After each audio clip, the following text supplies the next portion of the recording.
Hey guys, today's story is a good example of why you don't play with your exes. This happened back in high school, and it was my first tabletop experience ever. The player in question was my ex-girlfriend, which I know begs the question of, why the heck did you play with your ex? But you have to understand that at the time, I had mistakenly thought that our breakup was amicable. It turns out that she was just a passive-aggressive jerk bidding her time to start drama. And start drama she did. But that's actually unrelated to this story. But I didn't know at that time. The problems began pretty much right away. I created a character I really liked, which was a tiefling rogue who loved shiny things and perhaps had a bit of a kleptomania issue. But the DM okayed it, and he even seemed to like the character too. A couple days after I talked to the DM, my ex, who we'll call Anna, proposed her character to the DM, which happened to also be a tiefling. The DM idly mentioned how we were both playing tieflings, and Anna was displeased. She said it made no sense to have two tieflings, so I should change. The DM informed her that I had actually made my character before her, so if anyone should change, it should be her. Anna tried to argue that she had thought of her character before I made mine, so it wasn't fair, but the DM wasn't convinced. When the first session arrived, there was quite a few of us, and we all introduced our characters. Anna was indeed still playing a tiefling, a bard named Melody, who didn't like or trust other tieflings. Which was whatever, that is a thing after all. There's a lot of people out there that hate people similar to them, after all. So it's not uncommon for this kind of contradictory bias to exist. So we could work with this. However, once we started playing, things went pretty quickly downhill. Her character was openly uncomfortable with mine, making rude comments and even trying to argue that I shouldn't join the adventuring party because she has a bad vibe. But the other players completely ignored her, and I joined anyway. A few minutes in, we were supposed to be meeting someone who would tell us about this mission that we would be going on. My character, being naturally suspicious, decided that she wouldn't be super keen on just waltzing into what could be a trap, and instead elected to roll for stealth to climb up to the rooftop and keep watch, which I got a really high roll on. I don't remember the exact number, but I do remember that it was over 20. The NPC, which was a somewhat skittish-seeming noblewoman, began talking about the quest that she was hiring us for, only to be interrupted by Melody loudly asking something to the effect of, "Hey, where's OP?" And when the noblewoman asked who she was talking about, Melody gleefully replied, "Oh, just a thief we found back in town. She snuck off, so I'm just wondering where she is." The DM called a timeout, pointing out that I had never told any of the other characters what I was doing, and my stealth stat had been rolled high enough so that none of them had even seen me. In other words, Melody would have absolutely no way of knowing what she was claiming to know.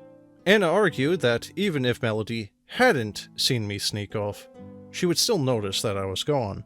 When the DM also pointed out that Melody wouldn't have known that I was a thief, since our characters knew nothing about each other at this point, Anna just said that because Melody didn't like other tieflings, she would just assume that my character was a criminal, and would have no problem voicing that assumption. Realizing that there was no way to talk her out of this, the DM resumed play. Of course, the noblewoman had just about lost it at the idea that the party had loosed a thief into her home.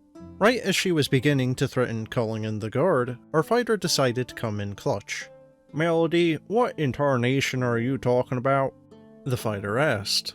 "OP split from us back in town, remember?" To which she then started telling the noblewoman that, yes, we had met someone by that name back in town, but that I had never come with them, and had decided not to take the job. Seeing what she was doing, the other players quickly hopped on that line of thought, agreeing that, yes, I had left a while ago, so they had no idea what Melody was talking about. Our fighter rolled a high enough deception check for it to pass, and the other characters backing her up meant that the noblewoman believed Melody had just been confused.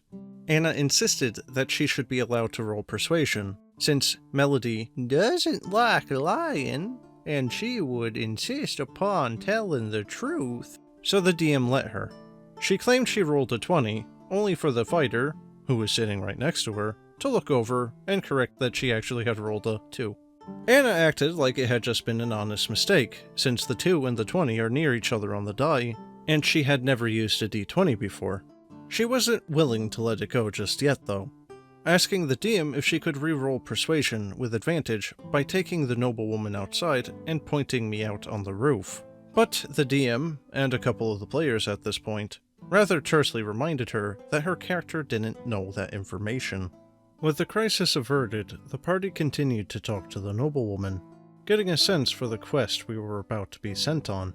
Anna was very surly during all of this, scrolling through her phone and refusing to roleplay beyond a grunt or a shrug when prompted. The noblewoman pointed us towards the graveyard as our starting point, saying that the first clue that we needed to find the treasure we were after was hidden there. She warned that the clue was well guarded, and that warriors much stronger than us had tried and failed to defeat the Guardians. So we would have to be clever in order to achieve our goal. Basically, this was the DM literally just spelling out the fact that combat was not the way to go just yet. We got to the graveyard, and there were 2 very large, very obvious statues looming in front of the entrance to the tomb that contained our clue. Anyone who rolled an investigation above 5 could tell that these things were magic, and not at all subtle. And I know now that this may seem a little railroady, but this was literally everyone at the table's first campaign. And all of us had said that we were more interested in roleplay and puzzles than we were in just straight combat. So this was the DM trying to give us that. Once we were all inside the graveyard, inspecting the area, Anna announced that she was going to have Melody run right up and touch the statues. The entire table froze, looking at her in disbelief. Our elf druid, whose name was Egolis by the way, not exactly relevant to the story, but I wanted to share it nonetheless, outright said, "You know you're going to get us all killed, right?" To which Anna just shrugged, saying that it's what her character would do, since Melody was very curious. Our fighter at this point had very clearly had enough, turning to the DM and asking if there was literally any way she could stop Melody from doing this. And before the DM could get a word in, Anna very smugly stated that your character would have no way of knowing that, arguing that the fighter couldn't stop her, because the fighter couldn't know what she was about to do. Problem was, she was right. So the DM, begrudgingly so, said that, no, there was no way to stop her from doing this. The session ended with the statues, of course, coming to life and attacking us. And shockingly, we never continued. Looking back on it now, it doesn't surprise me at all that Anna acted like this, since she's just a, crappy person. But at the time, it kinda put me off D&D for a while, since I didn't realize that that kind of behavior wasn't just part of the game. And I didn't exactly feel like having to deal with that again.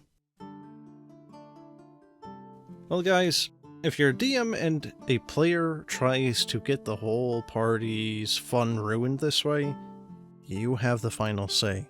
Even if, yes, the other player would not know that this person was about to do such, you as a DM still have the final ability to say something on the matter, even if it's something as minor as just letting the statues kill them while the rest of the party run away. And if you're a player and you know someone in the group is a bit of a jerk, or is likely to do this, or you sense that tensions are a bit high, you might want to talk to your other players and your DM. And if the worst comes to worse, you can always retcon if they screw some things up and kick them out. But in any case, guys, that's the end of the video. I hope you enjoyed, and if you have a story that you'd like me to narrate, let me know. And as always, thanks for watching, and have a good one.